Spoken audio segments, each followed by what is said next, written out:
Hey guys, Nicole here from Obscure Reptiles and Caging, and today I'm going to be telling you all about blood pythons. So let's get started.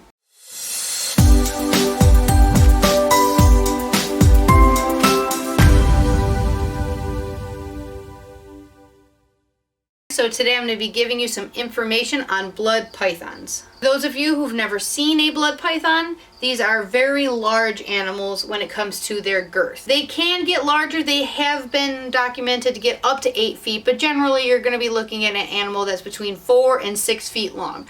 But their body size around is incredibly large. They have beautiful bright red colors, even for normals. That's why they get the name blood python, because they have bright blood red colors, and you can get all different kinds of morphs and stuff like that. You can actually do hybrids with them. Some people are all for it, some people are against them, but when you mix them with, for example, a ball python, and you do a male ball python to a female blood python, it's called a blood ball. Blood pythons can live up to 25 years in captivity, so make sure that if you're going to get this animal, it's something that you want for a very long time. You're going to want to make sure you have a good PVC enclosure for these guys. They can live in a rack when they're younger, but especially when they're older, you're going to want something that's let's say a 4x2x2 minimum for, let's say, a male that stays on the smaller end. But if you're going to get a very large female, you're going to want something that's closer to a 6x2x2. These guys are not beginner animals. They can be very aggressive. They can be pretty laid back, but most of the time they're going to be pretty aggressive animals.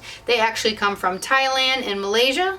Another warning about these is they also can musk. So if you frighten them or they are being defensive, they're nervous, they can also smell and give off an odor to try to scare you away.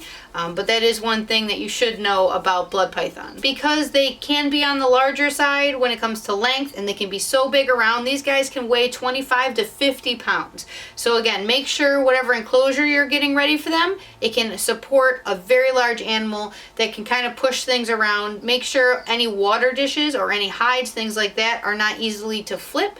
Don't get something like this for a water dish that can easily be knocked over. Males can get 30 all the way up to 60 inches. So females are about 48 all the way up to 72 inches. So they're actually kind of difficult when it comes to their temperature and humidity. When it comes to a hot spot, you only want to shoot for between 86 and 89 degree hot spot. On the cool end of their enclosure, it should stay between 75 and 80 degrees. That way they have plenty of room to thermoregulate. So that's another reason why you're going to want to make sure you have a very large enclosure, because these guys need to be able to move from their cool to their warm, and because they are so big and so heavy bodied, they need a lot of room to be able to go on each side. So if you have a very small enclosure, their bodies are going to be too big to be able to get to that cold side or to that warm side. They do need it higher for humidity, around 60 to 70%. You want to make sure it doesn't go too high, because these guys can get upper respiratory infections. Another thing is make sure you have a water dish that's large enough for them to be able to soak in. An easy way to do that, especially if it's a very large animal, you can get it's called a concrete mixing tub, or a mortar mixing tub is what a lot of people use for rodent racks. They're black, they're from Home Depot, they're maybe $10, but there's two different sizes you can get. They're just kind of like Sterlite 28 quart bins, but they're a lot more thick and sturdy to be able to hold the water and the animal, because these guys need to be able to fully soak. Since they do need higher humidity, it's a lot easier just to have a giant water dish. That way they can also get inside of that, and it helps keep them cool on the cool end. Because these guys can be aggressive and they can get very large, I would highly recommend getting them to eat frozen thawed right off the bat. Pythons are known for being a little bit picky sometimes, but these guys generally don't have any issues with being picky feeders. Now with these guys, their body could be this big around and their head's only that large. Don't feed them based on their head size, feed them based on the thickest part of their body.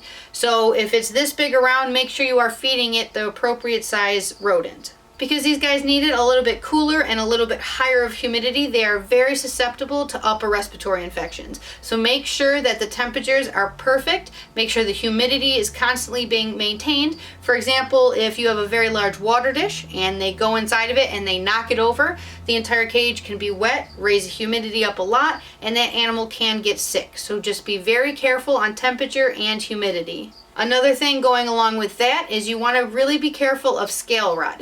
because this needs a higher humidity, even if this animal is going in its water dish pretty often and then coming out and making a wet spot in whatever type of substrate you're using, they can get scale rot.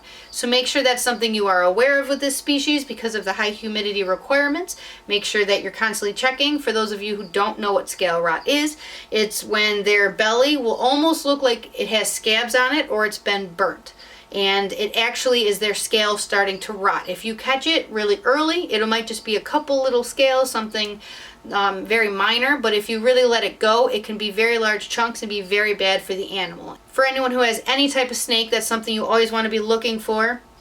If caught early, and it's just small amounts, the animal will shed it off in the next couple of sheds. Sometimes it takes a few sheds for it to fully go away, but as long as the temperature and humidity are perfect, then that will start to go away. We can get into a whole video on actual treatments, especially if it gets very bad, but just know every time you're taking any snake out you have, you're checking for things like that because you don't want that type of thing to progress too much. I've been saying how large of a body this animal is.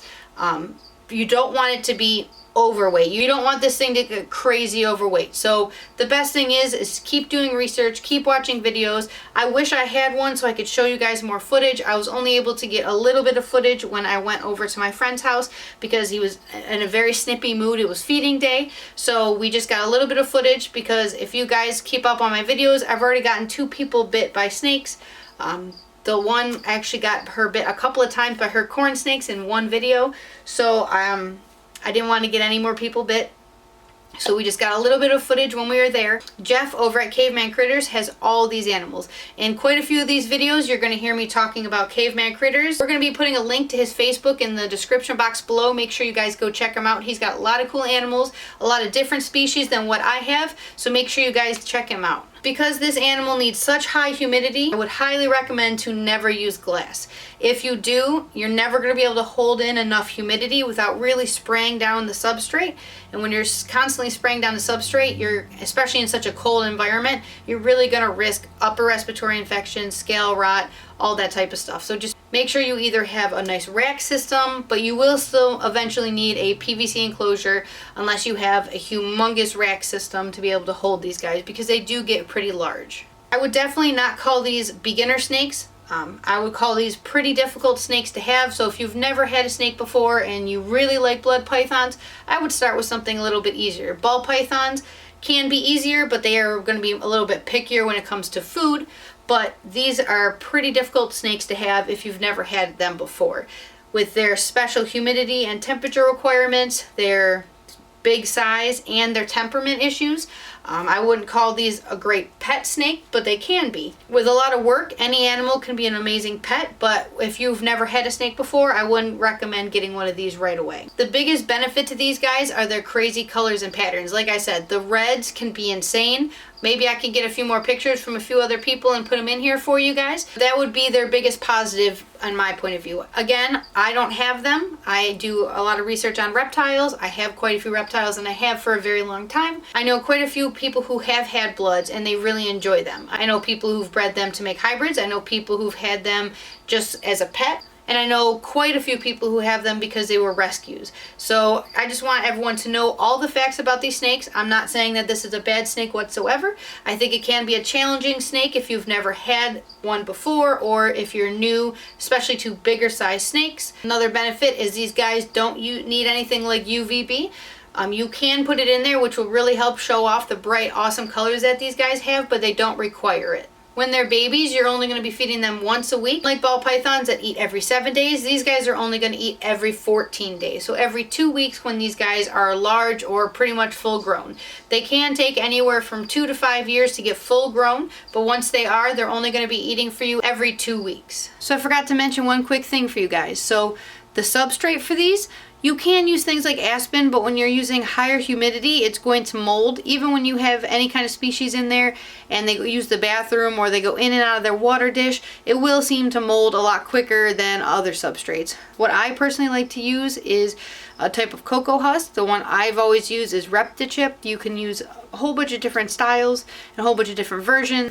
It's actually absorbent, so when they use the bathroom, it can actually be absorbed. It has all these little strands and stuff like that, but it doesn't hurt them or anything like that. Just make sure you're using a good bedding, especially one that's going to be absorbent, because this is such a large bodied animal. When it uses the bathroom, it's going to be a very large mess. So if you don't have any sort of substrate in there, just cage, and they go to the bathroom, it's going to make a very large mess for you to clean up. Just make sure you're using a good substrate for this larger animal. But that's it for this video. If you guys have any questions, you can put them in the comments below. If you haven't already, please subscribe. We do videos every Wednesday, so we'll see you next Wednesday.